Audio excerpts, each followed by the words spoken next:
ఈ లోకం ఎవరు శాశ్వతం కాదు. మరి ఎంత హోదాలు ఉన్నా, ఎంత అధికారం ఉన్నా, డబ్బున్నా, ఆరోగ్యం కూడా గ్యారంటీ కాదండి. అలాగే మన ఆత్మ గ్యారంటీ కాదండి.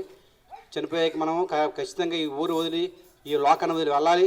వెళ్ళినప్పుడు మన ఆత్మ ఎక్కడికి వెళ్తే మనం ఆలోచించాలండి. కనుక యేసుప్రభువు నమ్ముకోండి.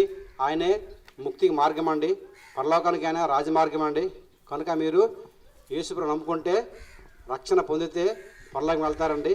ఇది బలవంతం కాదండి, ఇది మతము కాదండి, మార్గం అండి. కనుక ఆలోచించాలి. కానీ ఎవరైతే నీతిగా దేవుడు అంటే భయము, పెద్దలంటే గౌరవం ఉంటుందో అప్పుడు దేవుడు వాళ్ళని చూసి కనికరిస్తారండి. అయితే మనం చేసే మంచి క్రియలు, నీతి క్రియల ద్వారా పరలోకి వెళ్ళమండి. యేసు నామములో మాత్రం వెళ్ళాలి. కనుక ఆయన రక్తంలో మనం కడగబడాలి. ఎందుకంటే మనం చూస్తాం, పండగలైనా మనం ఒప్పుకున్నా కొన్ని గొర్రెల్ని కోళ్ళు బలిస్తాం. ఎందుకంటే మన యొక్క పాపాల్ని పోవాలని. అయితే గ్రంథాలు ఉందండి, మనిషి రక్తం బట్ట ఈ మనిషి పాపము పశువు రక్తం ద్వారా, కోళ్ళ రక్తం ద్వారా పోదండి. పరిశుద్ధుడు పుణ్యాత్ముడు అయిన వ్యక్తి రక్తం కార్చాలి. అలా యేసుప్రభువు లోకానికి వచ్చారు.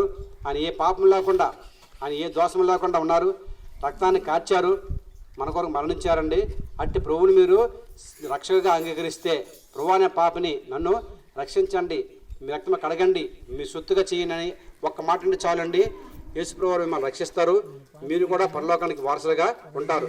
కనుక మీరు ఆలోచించండి. ఈ లోకం విడిచేటప్పుడు మనం పరలోకం వెళ్ళాలి. ఆ మార్గం యేసుప్రభువు అండి. కనుక మీరు దయచేసి ఆలోచించండి. మీ కొరకు ప్రార్థన చేసి వెళ్తాం. దేవుడి మాటలు దీవించును గాక.